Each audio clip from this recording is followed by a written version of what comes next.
Hello students, my self Kamlesh Kumar. आज के lecture में हम लोग मैथमेटिक्स का जो नया लेक्चर सीरीज स्टार्ट कर रहे हैं उसमें बाइनोमियल थ्योरम देखेंगे। Okay, binomial means two term. Number of terms पहचानना तुम लोगों को आता है, ऐसा मैं एज्यूम करके आगे बढ़ रहा हूँ। बाइनोमियल मीन्स टू टर्म, तो दो टर्म का एक्सपेंशन देखेंगे। दो टर्म का एक्सपेंशन देखेंगे, लेकिन उसके पहले थोड़ा सा ध्यान में रखना, इस पूरे चैप्टर में इनिशियली जो हम लोग पढ़ने वाले हैं मैक्सिमम प्रॉपर्टीज या जो कुछ वो पढ़ने वाले हैं for n belongs to natural number. अच्छा, n belongs to natural number किसके लिए? x प्लस a की होल पावर n के लिए। यहाँ जो n है तुम्हारा नेचुरल नंबर से बिलोंग करता है। बाइनोमियल थ्योरम पे जाने से पहले थोड़ा सा इसका बैकग्राउंड में चलते हैं कि ये कैसे आया, कहां से क्या हुआ था। देखो, सबसे पहले ऐसे समझो, x प्लस वाई का डिग्री 0 अगर होता है तो दिस इज 1। कभी x प्लस वाई का डिग्री 1 होता है तो ये वाला x प्लस वाई। कभी x प्लस वाई का होल स्क्वायर होता है तो दिस इज x का स्क्वायर प्लस 2xy प्लस में y का स्क्वायर। कभी x प्लस वाई का पावर 3 होता है, तब भी तुम लोग कैलकुलेट कर लेते हो x cube plus 3x square y plus 3xy square plus y का cube, same as x plus y का डिग्री 4।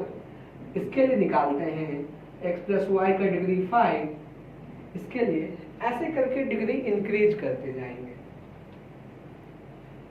अगर इसमें देखो तो क्या हो रहा है कि जो फर्स्ट टर्म है या किसी एक टर्म को बोलो कि उसका डिग्री पहले इंक्रीज कर रहा है।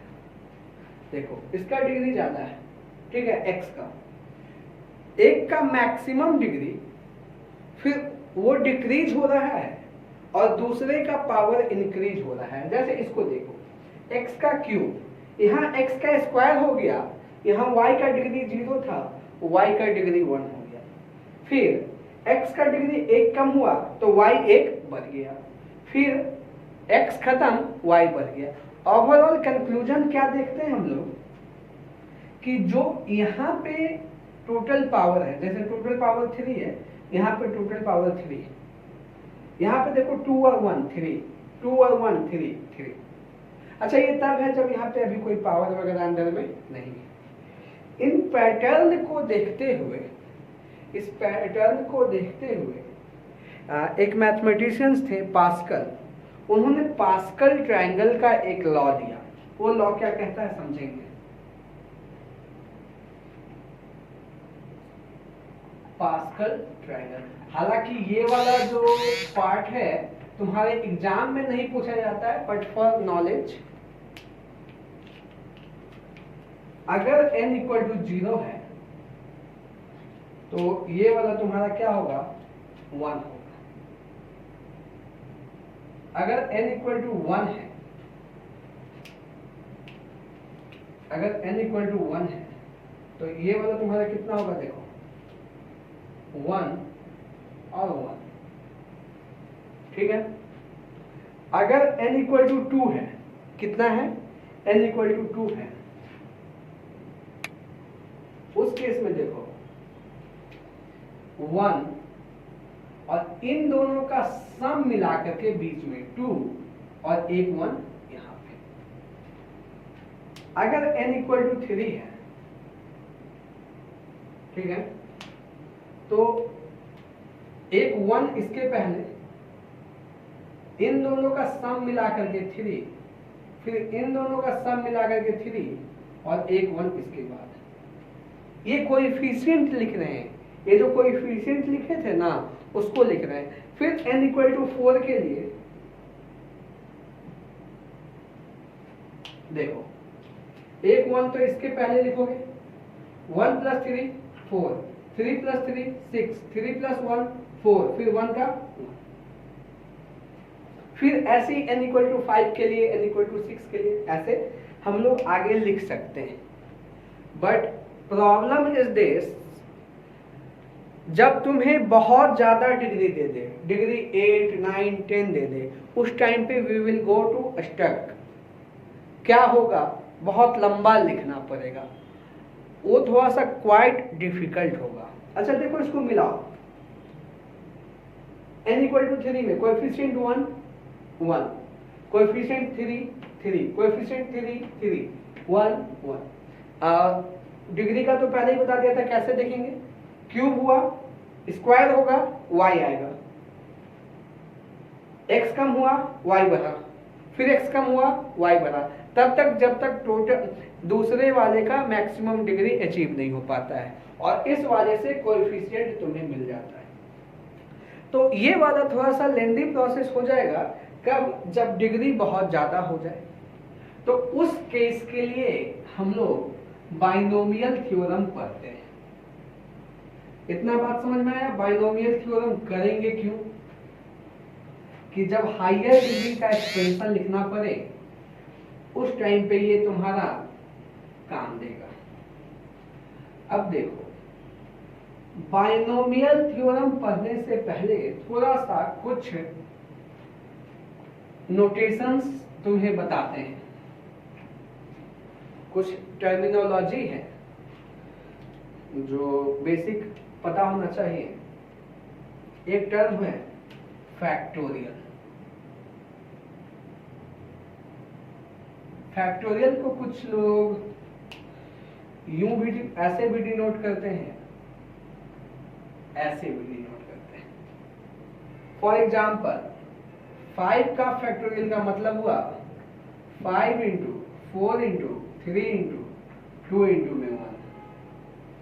3 का फैक्टोरियल लिखने का मतलब हुआ 3 इंटू 2 इंटू में 1। ओके। 7 का फैक्टोरियल लिखने का मतलब हुआ 7 into 6 into 5 into 4 into 3 into 2 into 1। अच्छा, इनका वैल्यूज लिख देते हैं तुम्हारे लिए। चलो, this is 120, this is 6, I think 120 into 6 720, 720 into 7, 720 into 7, 7 2 जा 0, 7 2 जा 14 का 4, कैरी 1, 49 50, 5040, 5040। इसी तरीके से, अच्छा अब इसी तरीके से अगर n का फैक्टोरियल लिखना पड़े, ऐसे हो या ऐसे हो, एक ही बात, क्या होगा देखो, n into n minus 1 into n minus 2 into 1, this is n का फैक्टोरियल। अब थोड़ा सा यहीं पे ध्यान से देखना, मैं इसको रख लेता हूं तो क्या इस पूरे को n माइनस 1 का फैक्टोरियल लिख सकता हूं? अच्छा, मान लो मेरा मन किया कि नहीं, मैं इस दोनों को रख लूं तो क्या मैं इसको n into n minus 1 into n minus 2 का फैक्टोरियल लिख सकता हूं, इसके आगे का पूरा। इतना बात समझ में आया? चलो, then we will move further. एक बात यहाँ पे नोट करके लिखवा रहे हैं, हालांकि उसको बहुत ज्यादा अभी हम डिस्क्राइब नहीं करने वाले हैं, बट फॉर जब कर रहे हैं तो नोट करके लिख लेगा, नोट। और घबराना नहीं है। If you are in class 11 और बिल्कुल पहला बार देख रहे हो तो थोड़ा सा अजीब लगेगा। 0 फैक्टोरियल या फैक्टोरियल 0 इज 1।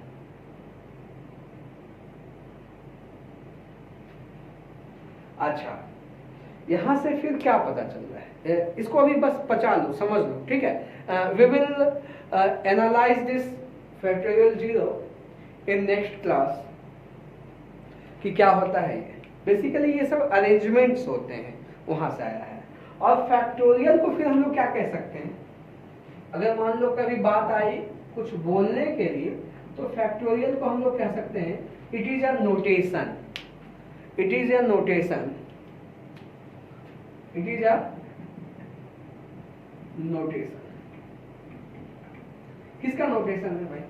अब इतना लंबा लिखने की जगह पे एक नोटेशन यूज कर लिया, इतना लंबा लिखने की जगह पे बेटा एक नोटेशन यूज कर लिया। सिंपल सी तो बात है, कहीं कोई दिक्कत ही नहीं है इसमें। Factorial is an notation.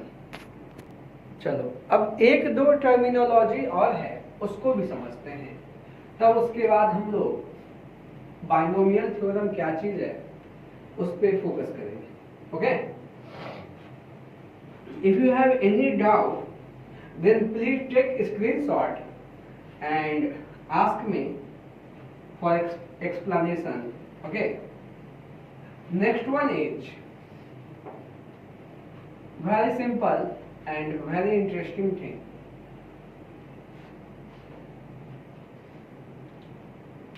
जो अभी फैक्टोरियल वाला लिखा हुआ था ना सारा कुछ, उसी से रिलेटेड है। कभी मैं लिखता हूं NCR, पहले तो इसको समझ लो क्या लिखेंगे। This is factorial n upon में r का फैक्टोरियल इनटू में n माइनस r का factorial. Okay, this is as simple as you can say. Factorial क्या होता है तुम्हें पता है पहले से, है ना? तो ये नोटेशन किसका है? It is also a notation. NCR का मतलब यूं समझेंगे, selection of R object out of N objects. R object का सिलेक्शन कितने में से? तो n ऑब्जेक्ट में से। अच्छा एक बात देखो, मेरे हाथ में 4 मार्कर है, हाँ दिख रहा है सबको? मेरे को एक मार्कर चूज करना है, तो 4 में से कोई एक मैं चूज करूंगा। Process is 4C1, number of process is 4C1। अच्छा मैंने एक को सेलेक्ट किया, इसको सेलेक्ट किया, तो क्या मैंने बाकी 3 को रिजेक्ट किया है? सोचो, यस। जब भी ये सेलेक्ट हुआ बाकी 3 रिजेक्ट हुए, इसका मतलब है, इसका एक और मतलब निकलता है rejection of n minus r object out of n object. यहां तक कोई दिक्कत? अच्छा जब भी रिजेक्शन और सिलेक्शन की बात कर रहे हैं थोड़ा सा, तो एक बात समझ लो, NCR इज सिलेक्शन और NCN माइनस R ऐसा समझ लो थोड़ी देर के लिए रिजेक्शन। तो ये दोनों इक्वल होते हैं। हालांकि जब तुम बाई मैथमेटिकली भी इसको लिखोगे तो दोनों इक्वल ही आएगा। ये क्या है? एक नोटेशन है। ये नोटेशन किसको बताता है? Selection of R object out of N object. कभी कोई तुमसे बोल देता है कि 5C3 कितना होगा? 5C3 कितना होगा? बहुत आसानी से तुम बोल दोगे फैक्टोरियल 5 अपॉन में 5 माइनस 3 का फैक्टोरियल इंटू में 3 का फैक्टोरियल। इसका मतलब फैक्टोरियल 5 2 का फैक्टोरियल इंटू 3 का फैक्टोरियल। देखो 5 को क्या लिखेंगे? 5 इंटू 4, आगे लिखने की जगह पे 3 का फैक्टोरियल लिखते हैं। 2 इंटू 1, 2 का फैक्टोरियल इज 2 इंटू 1 2 इंटू में 3 का फैक्टोरियल। इससे ये गया, इससे ये गया, इससे ये गया 2 टाइम्स, मतलब 10। Simple. 5C3 is 10. Same as you can do 7C4, 7C6। अब थोड़ा सा देखो 5C3 निकालना है, एक वैल्यू और निकालो, ये तुम लोग खुद से कैलकुलेट करोगे। ओके 5C2 मैं डायरेक्ट बता रहा हूं, ये वाला भी 10 आ जाएगा बिना सॉल्व किए। कैसे बताया सर आपने? देख बच्चा 3 2 दिस वाला इज नथिंग बट 5 माइनस 3, ऊपर वाला प्रॉपर्टीज। तो कंक्लूड करते हैं थोड़ा सा इसमें। इतना बात समझ में आ रहा है? देखो ये नोटेशंस हैं, इसका सिर्फ ये वाला पार्ट का तुम्हें यूज है अभी के लिए। जब हम लोग परमुटेशन एंड कॉम्बिनेशन देखेंगे इस चैप्टर के बाद, तो इसको हम लोग ये सब क्या है पूरा सब कुछ अच्छे से एक्सप्लेन करेंगे। बट अभी के लिए इतना ही है, ताकि हम लोग बाइनोमियल पे फोकस कर सकें। हाँ, अब इसको हटा रहे हैं। एक चीज यहां से कंक्लूड करवाते हैं तुम्हें, जिसका जिसका मुझे यूज है बाइनोमियल में, मैं अभी बस उतना ही करवा रहा हूँ। हाँ, और फर्दर इसके बाद का हम लोग जब परमुटेशन एंड कॉम्बिनेशन देखेंगे तभी करेंगे।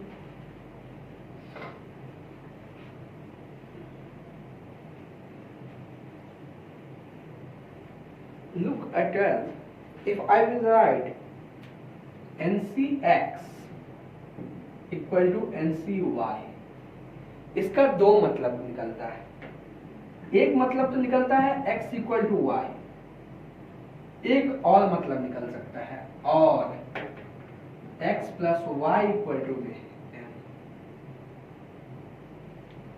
जब ये वाला मतलब कहां से निकलेगा, तुम ये वाला मतलब यहां से समझो, NCR equal to NC n minus r। ठीक है, तो बाइनोमियल स्टार्ट करने से पहले इतना ही बेसिक मुझे तुमसे चाहिए था। एनपी, अगर कभी कोई ये पूछ दे कि एनपीआर क्या होता है, तो NPR is nothing NCR into factorial R. इसका मतलब NPR is factorial N upon में एन माइनस आर का factorial. Now we are going to start our chapter binomial theorem. Finally अब स्टार्ट कर रहे हैं। इतना देर से तुम लोग सोच रहा होगा कि सर क्या बोले जा रहे हैं, बट बच्चा ऐसा है कि ये बहुत बेसिक बात है और इस पे थोड़ा सा वर्क कर लेना, तुम लोग इस पे काम करना बहुत जरूरी है। Now we are going to start binomial theorem. For example somewhere I will write x plus a की power n and with condition n belongs to natural number। देखो तो x प्लस a का पावर n को कुछ ऐसे लिखेंगे, nc not x की power n plus nc1 x की पावर n माइनस 1। देखो x कम हुआ और a आ गया।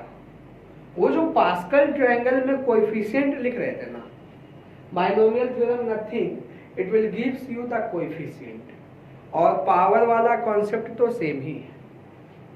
प्लस nc2 x की पावर n माइनस 2 a का स्क्वायर प्लस nc3 x की पावर n माइनस 3 a का क्यूब। ऐसे ही चलता चला जाएगा।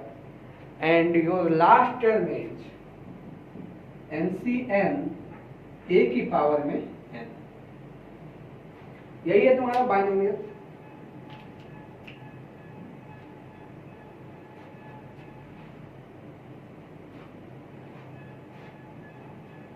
हाँ, कभी आ गया x प्लस 2y की पावर 5, आराम से एक्सपेंड कर लोगे। देखो मैं कर देता हूं, 5c नॉट x की पावर 5 प्लस 5c1 x की पावर 5 इंटू 2y